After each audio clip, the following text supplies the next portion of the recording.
Hallelujah. Praise the Lord. இந்த நாள்ல நம்ம வேதத்திலிருந்து கற்றுக்கொள்ள போகிற பாடம் நம்முடைய சிந்தையை ஒரு புதிய தளத்துக்குள் கொண்டு வர வேண்டியதாக இருக்கிறது. ஹல்லேலூயா.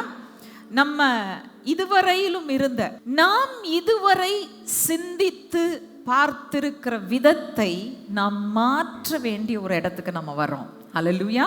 We are going to come into a place where we are going to change our way of thinking. சிந்தை ரொம்ப முக்கியம். நம்ம சிந்திக்கிறது தான் நம்ம யாரா இருக்கிறோம் அப்படின்றத தீர்மானிக்குது அப்படின்னு சொல்லி நம்ம பார்க்குறோம். ஸோ இன்றைக்கு நம்முடைய சிந்தையை நாம் மாற்ற போகிறோம். கீழ்ப்படிதலின் ஆசீர்வாதங்கள்ல தான் நம்ம இருக்கிறோம். ஹல்லேலூயா. போன வாரம் என்ன கற்றுக்கொண்டோம்? கீழ்ப்படிஞ்சா என்ன நடக்கும்? வியாதி வராது. கீழ்ப்படிஞ்சா சுகவீனம் பலவீனம் வராது. அப்படியே தப்பு பண்ணிட்டோன்னா எப்போ உணர்ந்த ஆண்டவர்கிட்ட திரும்புகிறோமோ அவர் நம்முடைய யெகோவா ராஃபாவாய், நம் பரிகாரியான கர்த்தராய் அவர் இருக்கிறார். ஹல்லேலூயா. இன்னைக்கு அதுக்கு அடுத்த ஸ்டெப்புக்கு நம்ம போகிறோம். போன வாரம் சொன்னேன் நம்ம கீழ்ப்படிஞ்சா நமக்கு சுகம் கிடைக்கும்னு சொன்னேன். இந்த வாரம் நம்ம கீழ்ப்படிஞ்சா நமக்கு ஜீவன் உண்டா இருக்கும் என்று சொல்லி நாம் பார்க்க போகிறோம். எங்க இருக்கு? உபாகமம் 30ஆம் அதிகாரம் 19-20 வசனங்கள். நான் ஜீவனையும் மரணத்தையும் ஆசீர்வாதத்தையும் சாபத்தையும் உனக்கு முன் வைத்தேன் என்று உங்கள் மேல் வானத்தையும் பூமியையும் இன்று சாட்சி வைக்கிறேன். ஆகையால் நீயும் உன் சந்ததியும் பிழைக்கும்படிக்கு நீ ஜீவனை தெரிந்து கொண்டு கர்த்தர் உன் பிதாக்களாகிய ஆபிரகாமுக்கும் ஈசாக்குக்கும் யாக்கோபுக்கும் கொடுப்பேன் என்று அவர்களுக்கு ஆணையிட்டு கொடுத்த தேசத்திலே குடியிருக்கும்படிக்கு உன் தேவனாகிய கர்த்தரில் அன்பு கூர்ந்து அவர் சத்தத்திற்கு செவி கொடுத்து அவரை பற்றி கொள்வாயாக.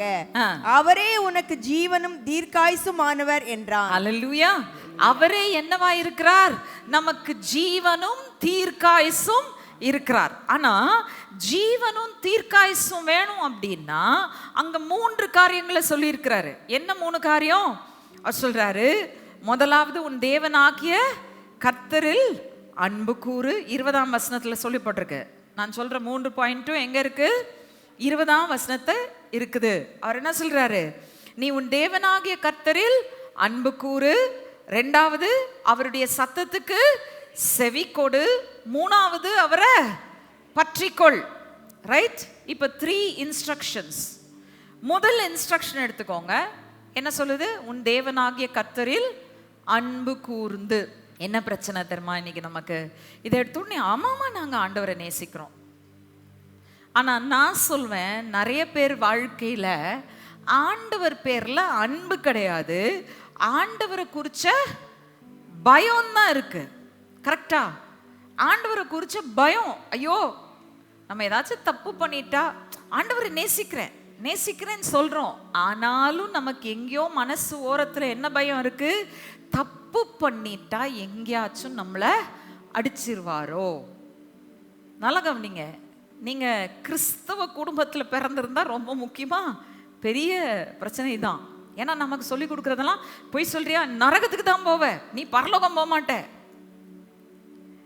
நான்லாம் பயத்தில் தான் உண்மையிலே சொல்ல போனால் 18 வருஷம் ஆண்டவரை பின்பற்றினேன். நான் சிறுபிராயம் தொடங்கி 18 வயசு ஆகிற வரைக்கும் பயத்தில் தான் ஆண்டவரை பின்பற்றினேன். ஆனால் 18வது வயதில் தான் ஆண்டவர் என்னோட பேச ஆரம்பித்தார். பேச ஆரம்பித்ததுலேருந்து பயம் போயிடுச்சு. ஹல்லேலூயா. பயம் போய் அவர் மேலே ஒரு அன்பு வர ஆரம்பித்தது. ஏன் தெரியுமா? நம்ம எப்படிப்பட்ட சூழ்நிலையில் இருந்தோம், எங்கேருந்து நம்மளை தெரிந்தெடுத்து எப்படி நம்மளை கொண்டு வந்திருக்கார் பார்க்கலாமா? எசேக்கியேல் 16ஆம் அதிகாரம் 4-5 வசனங்கள். உன் பிறப்பின் வர்த்தமானம் என்னவென்றால், நீ பிறந்த நாளிலே உன் தொப்புள் அறுக்கப்படவும் இல்லை, நீ சுத்தமாவதற்கு தண்ணீரினால் குளிப்பாட்டப்படவும் இல்லை, உப்பால் சுத்திகரிக்கப்படவும் இல்லை, துணிகளில் சுற்றப்படவும் இல்லை. உனக்காக பரிதபித்து இவைகளில் ஒன்றையாகிலும் உனக்கு செய்ய ஒரு கண்ணும் உன் பேரில் இரக்கமாயிருந்ததும் இல்லை. நீ பிறந்த நாளில் நீ அருவருக்கப்பட்டதினால் வெளியில் எரிந்து விடப்பட்டாய். ஓகே, எத்தனை பேர் சொல்ல முடியும் இதுதான் என் சூழ்நிலை, இயேசுவை அறிந்து கொள்ள முன்னே சொல்வீங்களா? உண்மை இல்லையா? ஓ, நீங்கெல்லாம் அப்படியே ராஜ பரம்பரையில பிறந்து அப்படியே நேசிக்கப்பட்டு வளர்க்கப்பட்டீங்களா? நம்ம இயேசுகிட்ட வர்றதுக்கு முன்னாடி உங்களுக்கு தெரியலன்னா இன்னைக்கு நான் சொல்றேன், இதுதான் உங்க கண்டிஷன். இன்னும் சொல்ல போனா அது சொல்றாரு பாருங்க, மிதிக்கத்தக்க ஏதுவாக, அது அடுத்த வசனத்துல வருது. உண்மையிலே சொல்ல போனா ஒருத்தர் நம்மளை பார்த்தா என்ன செய்வான்? நம்மளுக்கு திரும்பி உதவி செஞ்சுட்டு போக மாட்டான். உங்க வாழ்க்கையை திரும்பி பாருங்க கொஞ்சம். எத்தனை பேருடைய வாழ்க்கையில உதவி செய்யறதுக்குன்னு ஆள் வந்திருக்காங்க. வந்தா கூட அவன் ஏதாச்சும் ஒன்றை வச்சுக்கிட்டு தான் வருவான். உதவி செஞ்சான்னா தனக்கு மேல ஏறக்கூடாதுன்னு பார்ப்பான். கரெக்டா சொல்லுங்க பார்ப்போம். உண்மைதானே? நமக்கு உதவி செஞ்சா கூட நம்மளை மிதிக்கிறதுக்கு தான் யோசிப்பானே தவிர நம்மளை தூக்கி தலையில வச்சு சீராட்டி பாராட்டி தாளாட்டி நடத்துறதுக்கு யாரும் இல்லை. நம்ம இரத்தத்துல கிடந்தோம், கழுவப்படாமல் கிடந்தோம், தொப்புள் கொடி அறுக்கப்படாமல் கிடந்தோம். ஆனா அவர் வந்து நம்மை அந்த சூழ்நிலையில கண்டெடுத்தாராம். ஹல்லேலூயா. இப்ப நல்லா கவனிங்க, பிழைத்திருன்னு சொல்லிட்டு விட்டுட்டு போயிட்டாரா? ஜீவனை கொடுத்துட்டு விட்டுட்டு ஓடிட்டாரா? சரி பொழைக்க வச்சிட்டேன், இனிமேல நீ பொழைச்சுக்கோன்னு விட்டுட்டு போனாரா நம்மள? வாசிங்க, அடுத்தது ரொம்ப அழகா வருது. ஆனா நம்ம 13ஆம் வசனத்துக்கு போனோம்னா அதனுடைய உச்சக்கட்டத்தை நம்ம பார்க்கலாம். எசேக்கியேல் 16:13. எசேக்கியேல் chapter 16 verse 13. இவ்விதமாய் பொன்னினாலும் வெள்ளியினாலும் நீ அலங்கரிக்கப்பட்டாய். உன் உடுப்பு மெல்லிய புடவையும் பட்டும் சித்திர தையலாடையுமாய் இருந்தது. மெல்லிய மாவையும் தேனையும் நெய்யையும் சாப்பிட்டாய். நீ மிகவும் அழகுள்ளவளாகி ராஜ்யத்தை சுதந்தரிக்கும் ஸ்லாக்கியத்தையும் பெற்றாய். ராஜகுமாரத்தியா மாறிட்டீங்க. ஹல்லேலூயா. எப்படியெல்லாம் மாத்தினாரு? பொன்னினாலும் வெள்ளினாலும் அலங்கரிக்கப்பட்டு உங்க உடுப்ப மெல்லிய புடவை, அவருடைய நீதியின் வஸ்திரத்தை உங்களுக்கு தரிப்பித்து, அவருடைய பரிசுத்தத்தை உங்களுக்கு கொடுத்து, அவருடைய ரட்சிப்பை உங்களுக்கு காண்பித்து, மெல்லிய மாவையும் தேனையும் சாப்பிட வைத்து, அவருடைய வார்த்தையை உட்கொள்ள கொடுத்து, மிகவும் அழகுள்ளவர்களாக்கி உங்களை ராஜகுமார்த்திகளாய் நிலைநிறுத்தினார். ஹல்லேலூயா. வாசிங்க, 1 யோவான் 5ஆம் அதிகாரம் 12ஆம் வசனம். குமாரனை உடையவன் ஜீவனை உடையவன், தேவனுடைய குமாரன் இல்லாதவன் ஜீவன் இல்லாதவன். ஓகே, எத்தனை பேர் சொல்றீங்க இயேசு எனக்குள்ள இருக்கிறார்? ரைட், உறுதியா தெரியும் உங்களுக்கு இயேசு உங்களுக்குள்ள இருக்கிறார். குமாரனை உடையவன் ஜீவனை உடையவன். அப்புறம் ஏன் எனக்குள்ள ஜீவன் வேலை செய்ய மாட்டேங்குது? ஏன் அப்பப்போ மரணத்தின் கிரியைகள் வந்து என்னை பயமுறுத்துது? ஒரு வியாதி வந்தா பயம் வருதா இல்லையா? சின்ன போராட்டமா இருக்கும், உடனே பிசாசு நம்மளை எங்க கொண்டு போயிடுறான்? மரணம் வரைக்கும் நம்ம சிந்தையை கொண்டு போறானா இல்லையா? சொல்லுங்க பார்ப்போம். இல்லைன்னா நம்ம பிரசங்கம் பண்ணி வேஸ்ட்டு. போறானா இல்லையா? போறான், கொண்டு போயிடுறான். ஒரு சின்ன தலைவலி, ஐயோ தலையில கட்டி இருக்குமோ, ஐயோ. அப்போ நம்ம டாக்டர்கிட்ட போனப்போ சொன்னாரே 10 தடவை இந்த தலைவலி வந்துச்சுன்னா 11ஆவது தடவை நீ வரணும், ஒரு ஸ்கேன் எடுக்கணும், எல்லாம் பண்ணணும். ஏதாச்சும் இருக்குமோ? தலைக்குள்ள கட்டி இருக்குமா? ஏதாச்சும் பிரச்சனை இருக்குமா? உடனே எங்க போயிடுறோம்? நம்ம இருக்கிறதுலே பெருசுலயும் பெருசுக்கு போயிடுறோம். கரெக்டா? கிறிஸ்து நமக்குள்ள தான் இருக்கிறாரு. ஆனால் ஏன் இதை நாம் நம்முடைய சரீரங்கள்ல காண முடியல? Why is the life of Christ not made manifest? அதுக்கு காரணம் என்ன? சிம்பிள். வாசிங்க அடுத்த வசனம், ரோமர் 8ஆம் அதிகாரம் 1ஆம் வசனம். Romans chapter 8 verse 1. ஆனபடியால் கிறிஸ்து இயேசுவுக்கு உட்பட்டவர்களாய் இருந்து மாம்சத்தின்படி நடவாமல் ஆவியின்படியே நடக்கிறவர்களுக்கு ஆக்கினை தீர்ப்பு இல்லை. சரி, முதலாவது விளைவு தான் சொல்லியிருக்காருங்க, ஆக்கினை தீர்ப்பு இல்லைன்ட்டு. அடுத்தது விளைவு ஜீவன். ரைட்டா? அதுக்கு நான் பின்னாடி வரேன். ஆனா இங்க ஃபர்ஸ்ட் ஒரு முக்கியமான காரியம் இருக்கு. என்ன சொல்றாரு?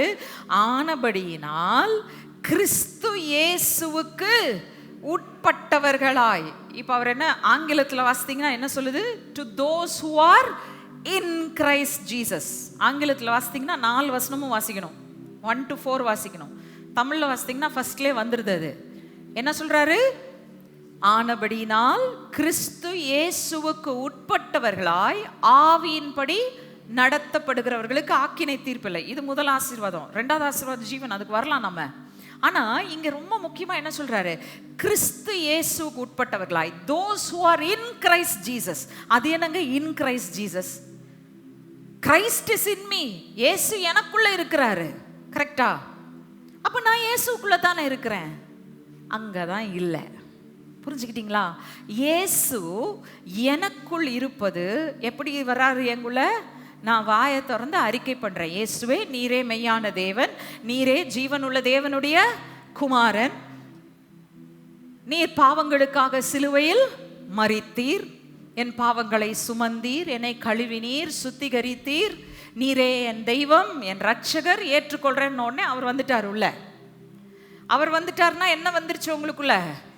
ஜீவனும் கூட வந்துருச்சு, ரைட்? ஆனா இப்போ ரோமர் 8 பவுல் சொல்றாரு, உங்களுக்கு ஜீவன் வேணும்னா முதலாவது என்ன இருக்கணும்? நீங்க கிறிஸ்துவுக்குள்ளாய் இருக்கணும்.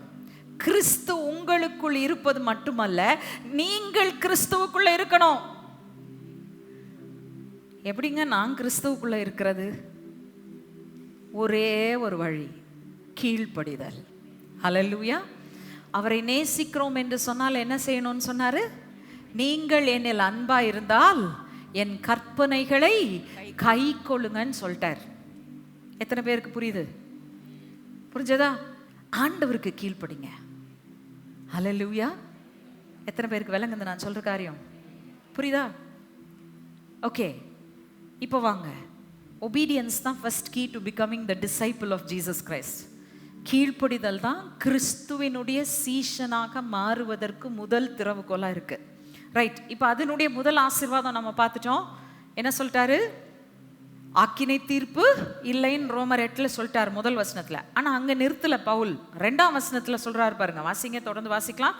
ரோமன்ஸ் 8:2, ரோமர் 8ஆம் அதிகாரம் 2ஆம் வசனம். கிறிஸ்து இயேசுவினாலே ஜீவனுடைய ஆவியின் பிரமாணம் என்னை பாவம் மரணம் என்பவைகளின் பிரமாணத்தினின்று விடுதலையாக்கிற்றே. ஓகே, என்ன சொல்லுது? இப்போ இதுல தமிழ்ல வந்து தனித்தனியா வர்ற மாதிரி இருக்கு, ஆனா ஆங்கிலத்துல எப்படி சொல்லுது தெரியுமா?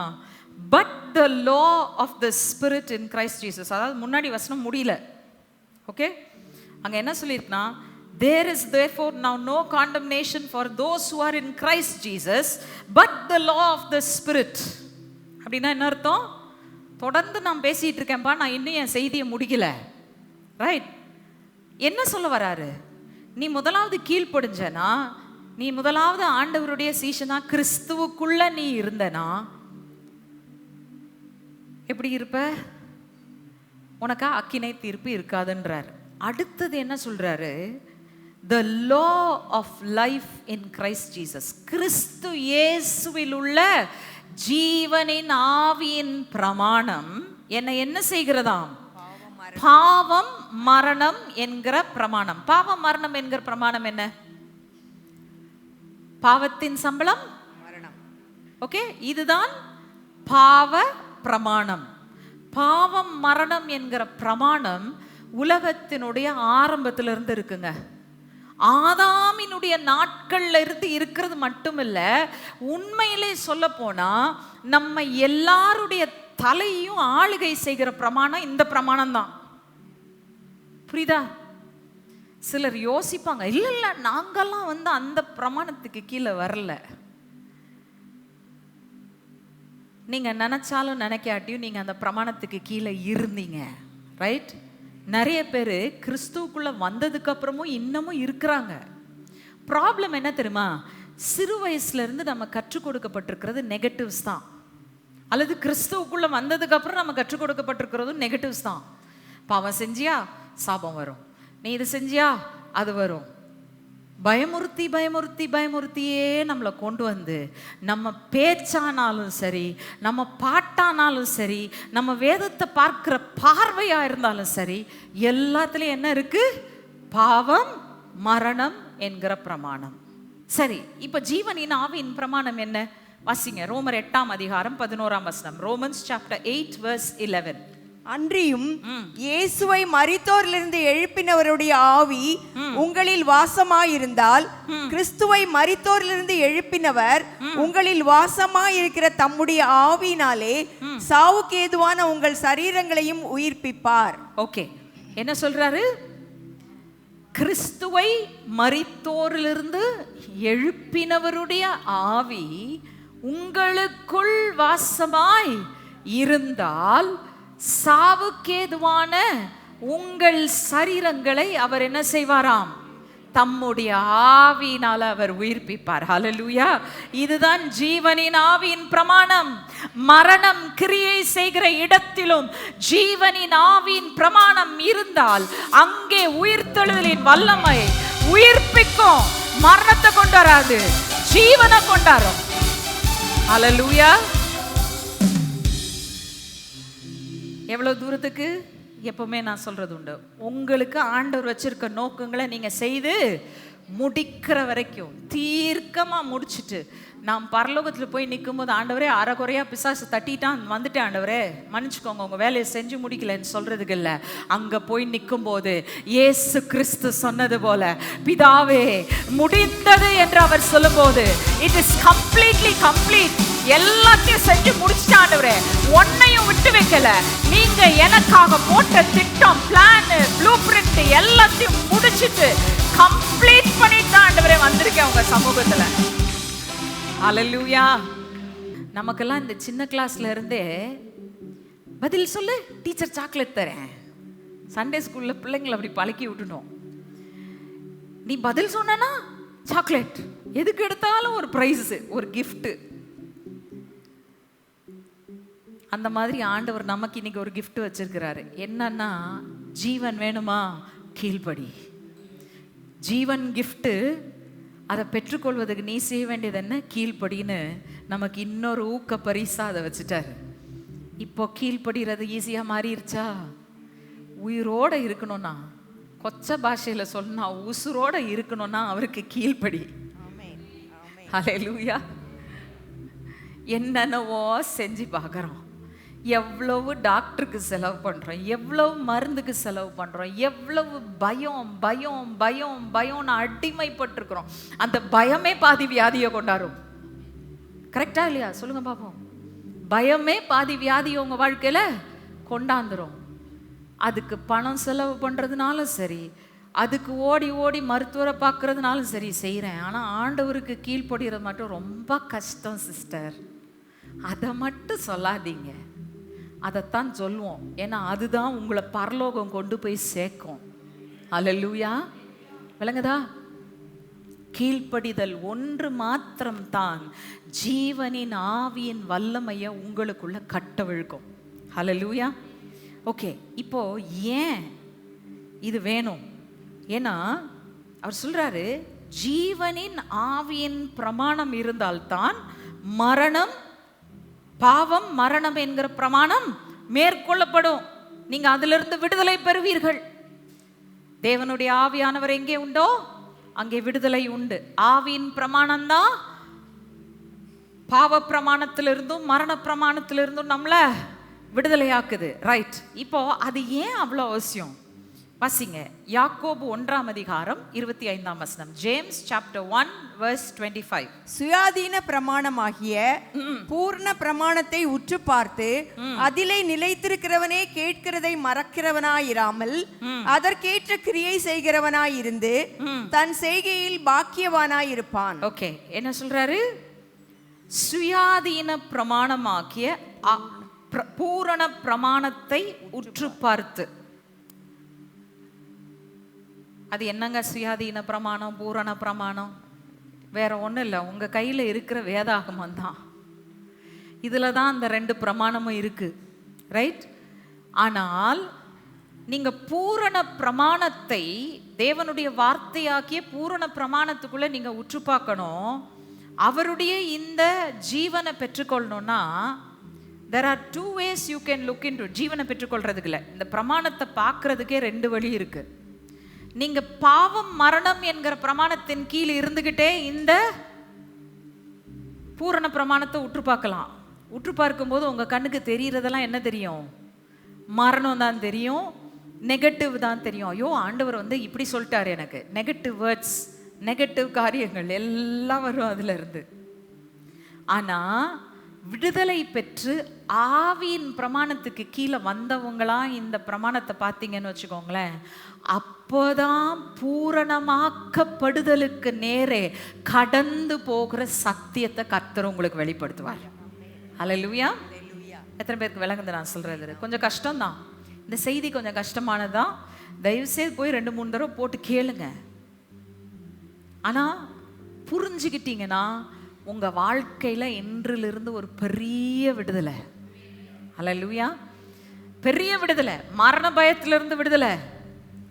சாத்தானை குறிச்சு பயமே போடா போ, நீ இந்த மரண பயத்தை வச்சு தானே என்னை அடிமைப்படுத்துற, இந்த மரண பயத்தை கொண்டாந்து தானே என்னை காலு கீழே போட்டு நசுக்கிற. இன்னைக்கு நீ என் காலு கீழே வந்துட்ட. எப்போ காலு கீழே வருவான்?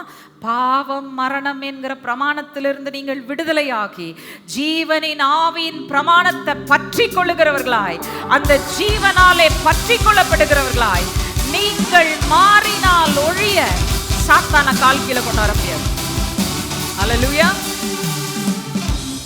நான் நம்புறேன் ZFT இன்னைக்கு அந்த பிரமாணத்தை பற்றி கொண்டுருச்சு. அல்லேலூயா. இனி கிறிஸ்துவின் ஜீவன் உங்களை பற்றி கொண்டது. நீங்க இதுவரைக்கும் கவலைப்படாதீங்க. இதுவரைக்கும் வியாதி இருந்திருக்கலாம், பலவீனம் இருந்திருக்கலாம், போராட்டம் இருந்திருக்கலாம், எல்லாம் இருந்திருக்கலாம். ஆனா இப்ப நான் எந்த பிரமாணத்துக்கு கீழே வந்துட்டேன்? ஜீவனின் ஆவியின் பிரமாணத்துக்கு கீழே வந்துட்டேன். பூமியின் பிரமாணம் என்ன சொல்லுகிறது? பாவம் மரணம் என்கிற பிரமாணம் என்ன சொல்லுது?